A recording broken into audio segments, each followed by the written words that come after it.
If I just saw this stuff anywhere else and I didn't know what it was, I probably would be grossed out if somebody tried to get me to eat it. Warning, warning, warning! The following video you are about to see contains graphic content and lip smacking. Viewer discretion is advised. What's up, you guys? It's time for another video again. Before we get started, I want to let all you guys know you can get your beefy hats at beefstyleclothing.com. Link will be in the description box. You'd really be helping the channel out by going to beefstyleclothing.com and get your very own beefy hat. It makes a great gift. Get your beefy hat at beefstyleclothing.com. Now let's get started. Okay, so I got a comment from an awesome viewer, and Caretaker777 says, ooh, maybe try bone marrow next. Bone marrow was actually on my list. It's been on a list for a while. I decided, why not? All that time and effort just to cook those chitlins last week, I figured I'd give myself a break and prepare something that wasn't so time consuming.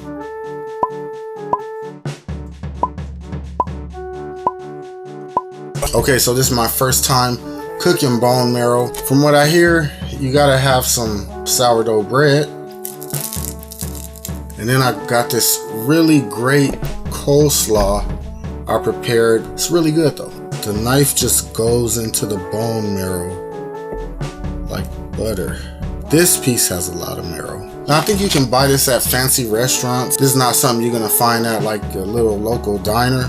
Let me scoop some out. Oh, it's still kind of pinkish.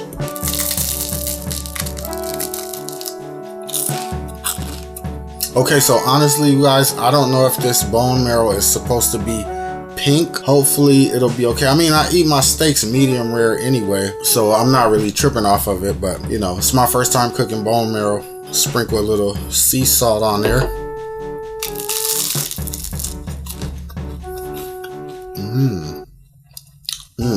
That's really, really good. It kind of tastes like a very, very soft, delicate kind of fat that just kind of melts in your mouth.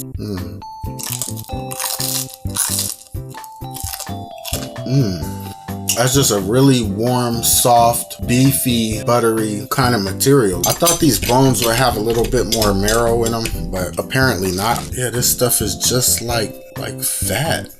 Who knew?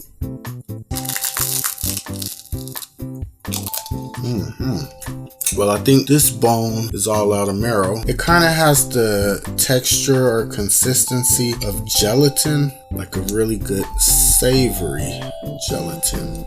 It almost reminds me of like raw oyster meat, like the way that the raw oyster is so soft. Since it's impossible to season the marrow inside of the bone, like deep in there, I guess you have to sprinkle some salt on it every time you spread it onto your toast. I guess this would be considered an appetizer maybe, because it's not like it's a whole lot of meat or anything else on there. It's just a little bone marrow inside of each bone.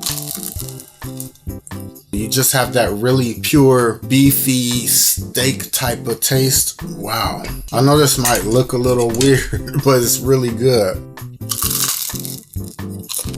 This stuff is like trapped in there. It doesn't want to come out. If I just saw this stuff anywhere else and I didn't know what it was, I probably would be grossed out if somebody tried to get me to eat it. Now this bone right here, ooh yeah. So buttery and creamy.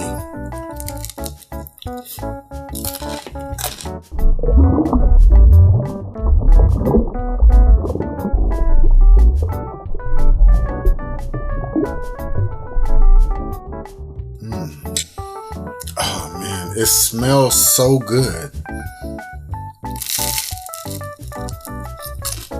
I can tell there's definitely quite a bit of fat inside the bone marrow, which I think is a good thing. I'm not a low fat kind of person. I like fat. Looking down here into this bone, you see a lot of rendered fat. I guess this is the type of stuff that rich people eat, but that's cool because I want to be rich. Let me pile it up high on this one. Uh-oh. much? That's a lot.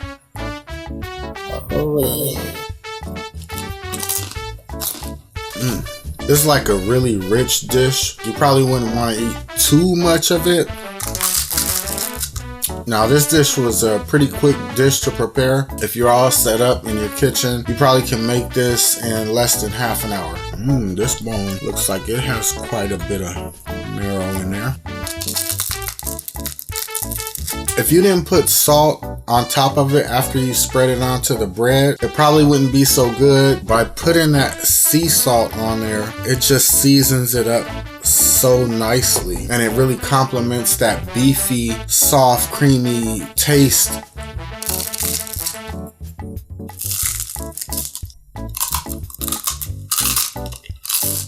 Look at that soft, fatty goodness. Not a ton of marrow in there, but I'll make it work. I don't have a whole lot of bone marrow, so I'm gonna have to spread it very thin, which I guess is all right. And then give it a good sprinkling of the sea salt and go to town. That's extremely good. Spreading it thin like that and then sprinkling on a nice coating of sea salt. The hardest part about eating this dish, I'd say, is the hard, crunchy toast. Now, the recipe said to use crusty bread, so I took my sourdough and I toasted it in the oven until it was kind of crispy. Next time, I might try lightly toasting the sourdough.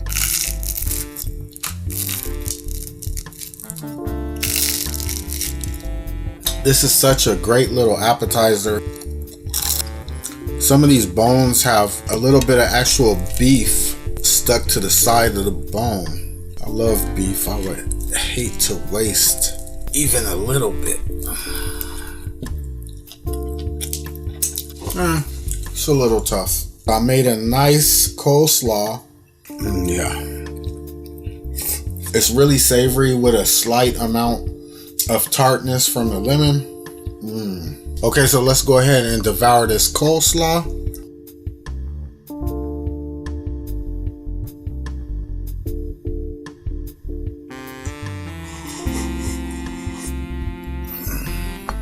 Alright, so I'm all done, you guys. Let's recap. So the bone marrow is more of an appetizer. I wouldn't say it'll be a main course of a meal. The taste is really good, has a soft, delicate texture, really good beefy flavor. It is very fatty and rich, so you probably wouldn't want to eat a whole lot of it anyway.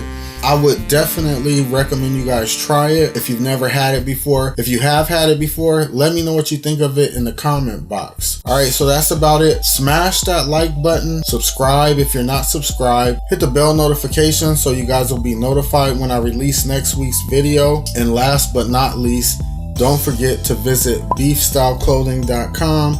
Get yourself a beefy hat, support the channel. I appreciate all you guys for coming to watch today's video. Stay tuned for next week's video, and that's about it. Peace. I'm out. This is only a test.